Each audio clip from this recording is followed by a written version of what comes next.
Let me check. Oke guys. Oke. Assalamualaikum warahmatullahi wabarakatuh. Salam sejahtera. Perkenalkan, kami dari kelompok sistem penilaian kinerja karyawan dalam mata kuliah interaksi manusia komputer kelas IF 403 dengan kode mata kuliah 200302214. Saya Muhammad Farid dengan NIM 2504010200047 dan bersama saya ada rekan saya yaitu Darius Andrianus Nainggolan dengan NIM 2504010200041.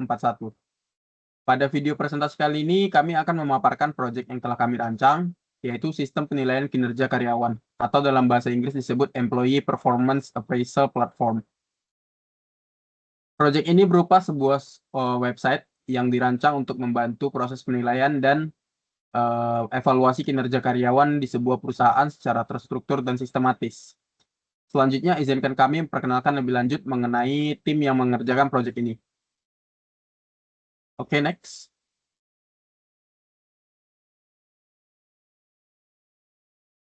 Proyek ini kami kerjakan berdua sebagai satu kelompok. Anggota pertama adalah saya sendiri, Muhammad Farid, dengan NIM 2504010200047 yang berperan sebagai sistem analis dan back-end developer.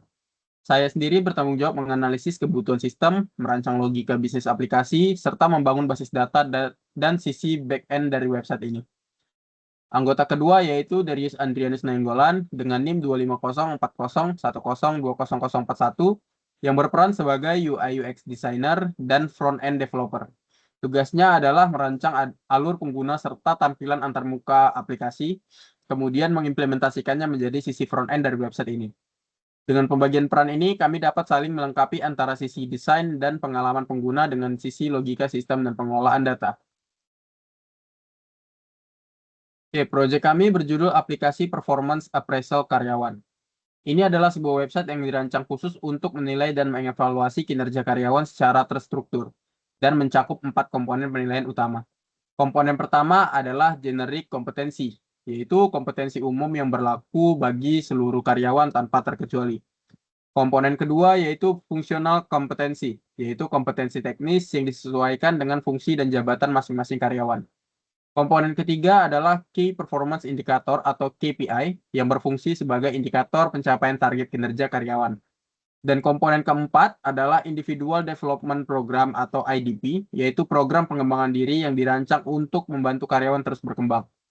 Keempat komponen ini saling melengkapi sehingga penilaian kinerja yang dihasilkan menjadi lebih menyeluruh dan objek. Baik, selanjutnya akan dilanjutkan oleh rekan saya Darius Andrianus. Oke, yang berikutnya adalah slide keempat. Keempat yaitu latar belakang. Lalu, di sini kita mengapa performance appraisal ini penting untuk dibangun. Ada 3 alasan utama yang melatar belakangi proyek kami. Pertama, aplikasi ini membantu perusahaan menilai dan mengevaluasi sejauh mana kinerja dan perkembangan seorang karyawan selama periode tertentu. Kedua, hasil penilaian tersebut nantinya menjadi dasar pengambilan keputusan terkait jenjang karir karyawan ini ke depannya, misalnya untuk promosi, mutasi, atau pengembangan kompetensi lebih lanjut. Yang ketiga, dengan adanya penilaian yang terstruktur ini, perusahaan dapat menghindari kesalahan penempatan, sehingga memastikan karyawan tidak salah arah atau salah ditempatkan pada divisi maupun bidang pekerjaan yang tidak sesuai dengan kompetensinya. Nah, dari ketiga alasan inilah kami merasa bahwa sistem performance appraisal yang baik sangat dibutuhkan oleh perusahaan. Oke, berikutnya kita masuk ke struktur peran pengguna. Di sini kami menjelaskan gambaran umum aplikasi ini. Dimulai dari struktur peran penggunanya. Aplikasi kami memiliki 4 tingkatan akun pengguna dengan alur otorisasi yang berjenjang.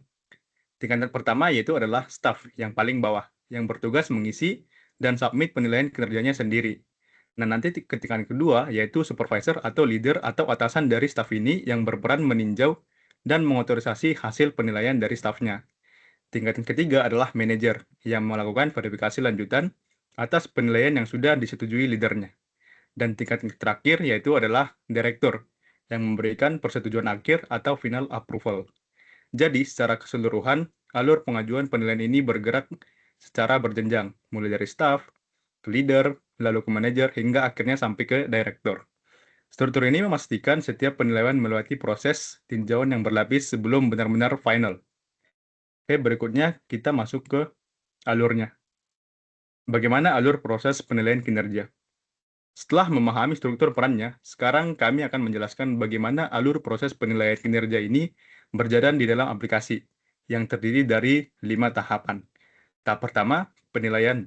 Pengisi penilaian ini, staf mengisi form penilaian kinerjanya di dalam dashboard, kemudian menyimpannya sebagai draft terlebih dahulu. Nah, tahap kedua, meeting pertanggungjawaban. Setelah draft tersimpan, staf dan leadernya akan melakukan meeting untuk membahas dan mendiskusikan hasil kinerja yang telah diisi tersebut secara langsung. Pada tahap ketiga, submit penilaian. Setelah meeting selesai dan disepakati bersama, staf kemudian melakukan submit penilaian akhir melalui sistem. Nah, pada tahap keempat nanti bakal direview dan otorisasi oleh leader. Pada tahap ini, leader memeriksa kembali hasil penilaian yang disubmit, dan leader memiliki wewenang untuk mengubah penilaian tersebut sebelum melakukan submit final. Pada tahap kelima, verifikasi berjenjang. Setelah disetujui oleh leader, penilaian akan diteruskan untuk diperiksa secara berjenjang mulai dari manajer hingga akhirnya ke direktur sebagai persetujuan akhir. Dengan alur 5 tahapan ini, kami berharap proses penilaian kinerja dapat menjadi lebih transparan, akuntabel, dan tetap melibatkan komunikasi langsung antara staf dan leadernya sebelum penilaian benar-benar difinalisasi. Baiklah, demikian pemaparan yang dapat kami sampaikan mengenai proyek sistem penilaian kinerja karyawan ini. Kami harap aplikasi yang kami rancang ini dapat memberikan gambaran solusi yang jelas dan bermanfaat bagi perusahaan dalam menilai dan mengembangkan kinerja karyawannya secara lebih terstruktur dan transparan. Sekian dari kami, terima kasih atas perhatiannya. Assalamualaikum warahmatullahi wabarakatuh.